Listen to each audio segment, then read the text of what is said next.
அவற்றின் வடிவத்தை கேலக்சிகளின் மோதல்கள் அல்லது ஈர்ப்பு விசையின் தாக்கங்கள் காரணமாக இழந்து ஒரு நிலையான வடிவமில்லாதவையாகும். இந்த கேலக்சிகள் ஒவ்வொன்றிலும் கோடிக்கணக்கான, சில சமயங்களில் பல்லாயிர கோடி விண்மீன்களும் அவற்றின் சொந்த கோள் மண்டலங்களும் வாயுக்களும் தூசிகளின் மேகங்களும் ஈர்ப்பு விசையால் பிணைக்கப்பட்டுள்ளன. இந்த கேலக்சிகள் பேரண்டத்தில் தனித்தனியாக பரவி இருப்பதில்லை. அவை ஒன்று சேர்ந்தே கேலக்சி குழுக்கள் மற்றும் கேலக்சி கொத்துகள் எனப்படும் பெரிய கட்டமைப்புகளை உருவாக்குகின்றன. நம்முடைய பால்வெளி மண்டலம் உள்ளூர் குழு எனப்படும் சுமார் 50 கேலக்சிகள் கொண்ட ஒரு சிறிய குழுவில் உள்ளது. இந்த குழுக்கள் மற்றும் கொத்துகள் மேலும் ஒன்றிணைந்து மாபெரும் கொத்துகள் என அழைக்கப்படும் பிரம்மாண்டமான கட்டமைப்புகளை உருவாக்குகின்றன. இந்த மாபெரும் கொத்துகளும் அவற்றிற்கு இடையில் உள்ள வெற்றிடங்களும் சேர்ந்து பேரண்டத்தின் மிகப்பெரிய அமைப்பான பேரண்ட வலைப்பின்னலை உருவாக்குகின்றன. இது பார்ப்பதற்கு ஒரு நுரை போன்ற அமைப்பை கொண்டிருக்கும்.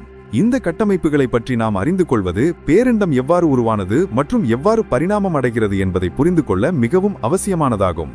கேலக்சிகளை கணக்கிடுவது ஒரு புறம் இருக்க, இந்த கண்டுபிடிப்புகள் பேரண்டத்தின் இருண்ட பகுதிகளை பற்றியும் சிந்திக்க வைக்கின்றன.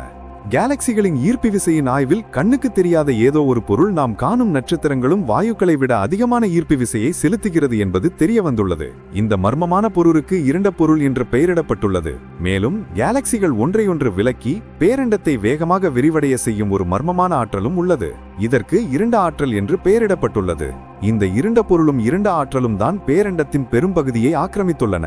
நாம் காணும் அனைத்து கேலக்சிகளும் விண்மீன்களும் கோள்களும் 5 விழுக்காட்டிற்கும் குறைவான சாதாரண பொருளை மட்டுமே கொண்டுள்ளன.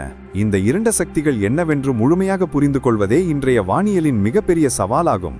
கேலக்சிகளின் எண்ணிக்கையை பற்றிய இந்த புதிய கணிப்புகள் வானியலாளர்களிடையே ஒரு பெரிய கேள்வியை எழுப்பியுள்ளது. இவ்வளவு அதிகமான எண்ணிக்கையில் கேலக்சிகள் இருக்கும்போது நம்முடைய பால்வெளி மண்டலத்திற்கு அப்பாற்பட்ட உயிர்கள் இருப்பதற்கான வாய்ப்புகள் என்ன? ஒவ்வொரு கேலக்சியிலும் கோடிக்கணக்கான விண்மீன்களும் அவற்றை சுற்றி வரும் கோள்களும் இருக்கும்போது அவற்றில் ஏதேனும் ஒன்றில் உயிர்கள் இருப்பதற்கான வாய்ப்புகள் மிகவும் அதிகமாகும். வானியல் ஆராய்ச்சிகள் முன்னேறும்போது நாம் இன்னும் ஏராளமான கேலக்சிகளையும் அவற்றில் மறைந்திருக்கும் விந்தைகளையும் கண்டறியலாம். இந்த கண்டுபிடிப்புகள் பேரண்டத்தில் நாம் தனிமையில் இருக்கிறோமா இல்லையா என்ற அடிப்படை கேள்விக்கு ஒரு நாள் பதிலளிக்கலாம். கேலக்சிகளின் எண்ணிக்கை பேரண்டத்தின் பரந்த தன்மையையும் மனிதர்களின் அறிவுக்கு எட்டாத அதன் முடிவில்லாத ஆழத்தையும் நமக்கு உணர்த்துகிறது. கேலக்சிகளின் எண்ணிக்கை என்பது வெறும் ஒரு எண் அல்ல, அது மனித குலத்தின் அறிவாற்றல் மற்றும் எல்லைகளை தாண்டி சிந்திக்கும் ஆற்றலை குறிக்கிறது. ஒவ்வொரு முறையும் ஒரு புதிய கேலக்சியை கண்டுபிடிக்கும் போதும் நாம் பேரண்டத்தை பற்றிய ஒரு புதிய அத்தியாயத்தை திறக்கிறோம். இந்த தொடர்ச்சியான ஆராய்ச்சி தான் நாம் யார், எங்கிருந்து வந்தோம், இந்த பிரபஞ்சத்தில் நம்முடைய இடம் என்ன என்ற அடிப்படை வினாக்களுக்கு பதிலளிப்பதற்கான நம்முடைய முயற்சியாகும். இந்த மாபெரும் பேரண்டத்தின் மர்மங்கள் இன்னும் முழுமையாக விலகவில்லை. இந்த கேலக்சிகளின் எண்ணிக்கை எல்லையற்ற சாத்தியங்களை கொண்ட ஒரு விண்வெளி பெருங்கடலில் நாம் வாழ்ந்து கொண்டிருக்கிறோம் என்பதை காட்டுகிறது.